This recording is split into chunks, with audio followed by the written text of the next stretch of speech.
There was a lot of doubts about Thomas Tuchel coming into this tournament. Thomas Tuchel shutting people up, and good, I'm glad, I'm delighted. Tell them to shut up, Thomas. Big Thomas, look down the camera at me and tell them people to shut up. As soon as you win that trophy, throw your beer over someone and walk out the press conference. Don't have it.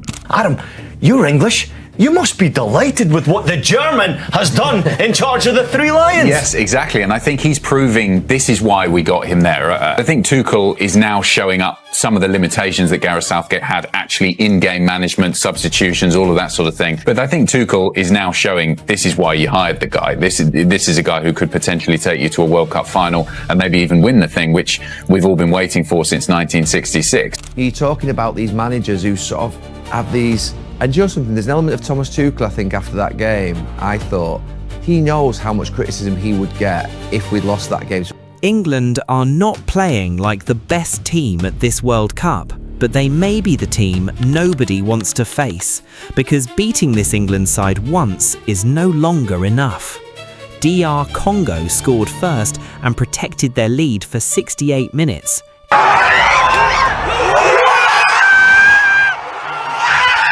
England still came back. Mexico had the altitude, more than 80,000 supporters inside the Azteca, and a numerical advantage after Jarell Quansah was sent off. England still survived. Norway led them in the quarter-final, pushed them through 120 exhausting minutes in the Miami heat, and still watched Jude Bellingham score twice to send England into the Final Four.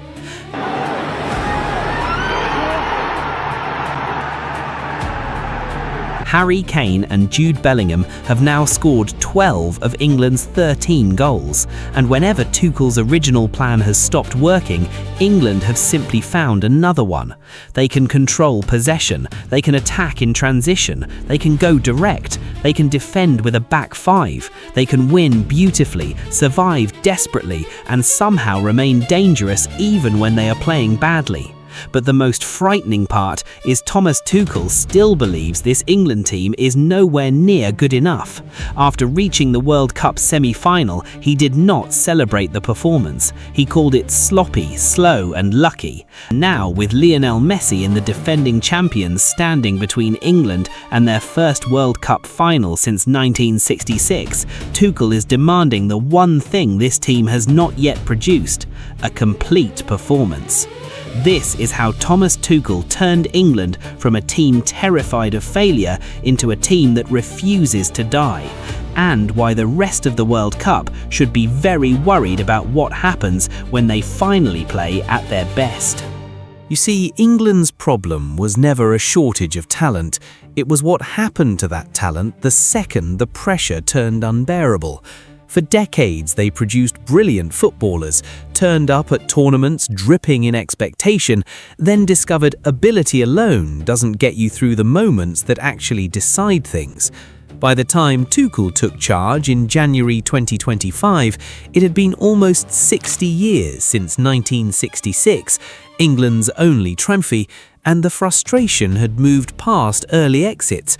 The new pain was worse: getting close enough to believe, then falling short exactly when it mattered. You know the pattern. 2018, up early against Croatia through Trippier's free kick, then losing grip of midfield until extra time did the rest. Euro 2020, ahead inside 2 minutes against Italy in the final, then defending the lead for 90-odd minutes instead of growing it. Italy equalised, penalties, heartbreak at Wembley. 2022, no collapse this time, real competition against France, and still out to a Giroud goal and a missed Kane penalty. Euro 2024, another final. Bellingham's overhead kick keeping them alive against Slovakia, penalties past Switzerland, a late winner over the Dutch, then Spain in the final. Palmer equalises, Spain score again in the 86th minute, gone again. I don't look at the Southgate years as failure though. I see a team that got properly repaired. He inherited the wreckage of Iceland at Euro 2016, dismantled the club cliques that poisoned previous generations, made honesty about pressure acceptable, and turned England duty from something to survive into something to want. Before him, 6 knockout wins across Euros and World Cups since '66. Under him, 9. 2 Euro finals, a World Cup semi, another quarter-final. Genuinely enormous. But one habit kept creeping back. The moment England went ahead in the biggest games, the aggression drained out. Gaps grew between midfield and attack. The line dropped deeper, possession got safer but pointless, stopped asking how to hurt the opponent, started only asking how not to get hurt. That gap between controlling a match and just guarding a scoreline is what Tuchel walked in and identified. Appointed October 2024, started officially January 1st, 2025, England's 3rd foreign manager after Eriksson and Capello. The FA didn't hire him to rebuild a culture, Southgate already did that. They hired him to take a proven tournament squad and find the final edge that had stayed just out of reach. His CV made the logic obvious. German Cup with Dortmund, league titles with PSG and Bayern, Champions League with Chelsea, taking over a side 9th in the league and lifting the European Cup 4 months later. That Chelsea team already had the fingerprints of what he's doing with England now. Adaptable, compact without going passive. Against City in that final, he went 3 back, choked the space around their number 10s and picked apart the space behind their high line. Havertz got the goal, but it was built on spacing and preparation. That's just Tuchel's football. Not married to one formation, flexibility isn't a lack of identity to him, it's the point. His identity comes from behaviour, intensity off the ball, discipline on it, immediate counterpress the second possession's lost, everyone understanding exactly why they're standing where they're standing. Back 4 one week, back 3 the next. What never moves is the demand for structure. The receiver always has options already built before the ball arrives, which is why his Euro 2024 verdict was so blunt. England had been more scared of leaving the tournament than excited about winning it, missing identity, clarity, rhythm, freedom, hunger. His opening message: swap fear of losing for hunger to win. Not code for recklessness either. A team can dominate the ball and still play scared if every pass exists purely to avoid blame. It can sit deep with numbers behind the ball and still be there for the taking if those numbers are retreating rather than hunting. The difference is intent, circulating to move the opponent, not just to keep it, dropping deep to win it back, not just to hide behind it. Tuchel wanted the physicality and directness of the Premier League itself, quicker passes forward, harder counter-pressing, aggressive runs beyond the ball, and acceptance that tournament football sometimes means long balls, second balls and set pieces rather than pretty football for 90 straight minutes. But you don't change a mentality with a team talk, you change the conditions. And the first thing Tuchel took from this England squad was comfort. England didn't become frightening by playing perfect football. They became frightening because every time the tournament looked ready to knock them out, they found another way to survive. Croatia 4-2 looked like a statement. Kane converts an early penalty, adds a second. Bellingham restores the lead after the break. Rashford finishes it off. But Croatia equalised twice in that first half. Baturina off a bad transition, Musa at the death, and Tuchel saw the crack. Attack means nothing if you're not protecting it. Lose the ball and the gap between midfield and defence was there to walk through. He later admitted his players looked nervous early on. They only settled once they attacked with conviction instead of hoping the scoreline defended itself. Ghana was the opposite, 0-0, genuinely dull. They sat compact, squeezed Kane, let England pass sideways all day. Kane kept dropping deep for the ball, so England lost their box presence every time. O'Reilly hit the bar late, Kane put the rebound over. Circulating isn't manipulating. You need a dribble, a run in behind, a third man move. Didn't happen enough. Old England panics here. This one stayed patient.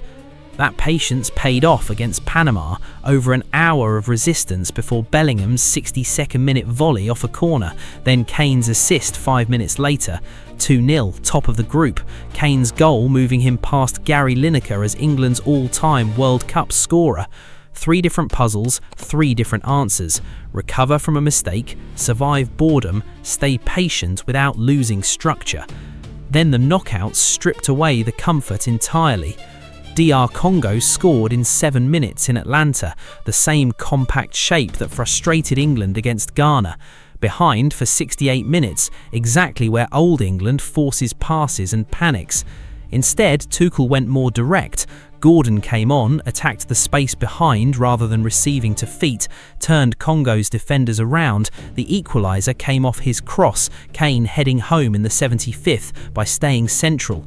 11 minutes later, Kane scored again, England's first World Cup win after conceding first since 1966, not abandoning the identity, just refusing to call direct football a failure. Mexico was the real exam. Azteca, altitude, 80,000 hostile voices, a co-host who lost there only twice since 1966. Bellingham scored twice before half-time, Quiñones pulled one back, then Quansah saw red in the 54th for a high challenge. 10 men, 1 goal up, half an hour left. England reshaped into a back 5 and stopped controlling the ball to start controlling space. Kane's penalty made it 3-1. Jimenez pulled one back to 3-2. From there, it was Pickford saves and bodies in the way. Dan Burn, picked purely to win headers, repeatedly cleared the danger at the back post.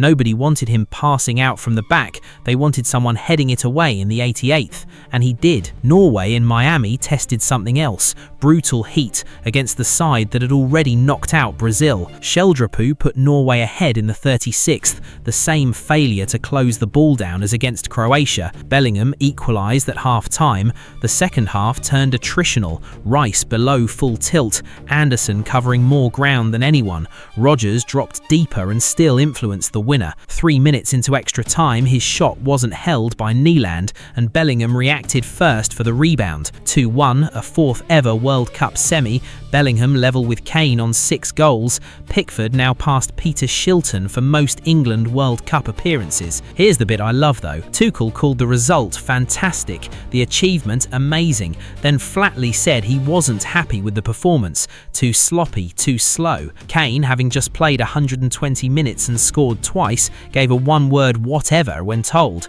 Both have a point. Bellingham's judging it from inside the survival, Tuchel's judging it against what's coming, because sloppy passes Norway couldn't punish will be punished by Messi, Alvarez, McAllister. A win tells you the team progressed, the performance tells you if it's repeatable. Kane sided with the message, reckons Tuchel just wants training ground level in matches. That tension is why England are so uncomfortable to face. Win with the ball or without it, score from a set piece, a cross, a rebound, a penalty, load the box under siege, adjust the press to the climate. When the game plan collapses, they don't collapse with it. Kane is the constant, 6 goals, every method imaginable. Bellingham's the second blade, 6 of his own, arriving late once Kane's dragged defenders out of shape. Behind them, Rice screens, Anderson never stops, Eze unpicks locks, Saka controls the right, Madueke isolates a fullback, Gordon runs in behind, Rogers and Rashford stretch things wherever needed, Burn defends the box, Pickford now with more World Cup appearances than any England goalkeeper ever. That's what makes Bomb Squad more than banter, a different plan depending on who comes off the bench, none of which means it's won. England have conceded in 4 of 6 games after a spotless qualifying run. Kane and Bellingham have scored 12 of England's 13 goals. Tuchel wants more from everyone else. They can still go quiet against a low block, like Ghana proved, still get exposed in transition, like Croatia proved. Now Argentina, defending champions, unbeaten in 12 straight World Cup games, chasing what only Brazil managed in 1962, retaining the trophy. Messi's 39, and he's scored 8 this tournament. He got here the hard way too, past Cape Verde and Egypt, then extra time to beat Switzerland 3-1, McAllister opening it and Doy levelling, 10-man Switzerland hanging on until Alvarez struck in the 112th and Lautaro added the 3rd. So England meet a team just as comfortable with suffering, and Tuchel's already shown how he handles this. At Chelsea, he hauled Hudson-Odoi off after 31 minutes for a bad attitude, said so publicly, then picked him again next game. Questioned Havertz after one big performance instead of settling for it. Havertz scored the Champions League final winner weeks later. Challenge, keep the door open, trust them when it matters. That's the formula running on this England squad now. So has it worked? Not because everything's clicking, because England no longer look emotionally finished as soon as the plan falls apart, go behind without collapsing, lose a man without losing shape, play badly without losing belief. Not just talented, relentless. And if Tuchel finally gets the complete performance he keeps saying he sees in training, opponents usually stop one idea, they rarely stop 4.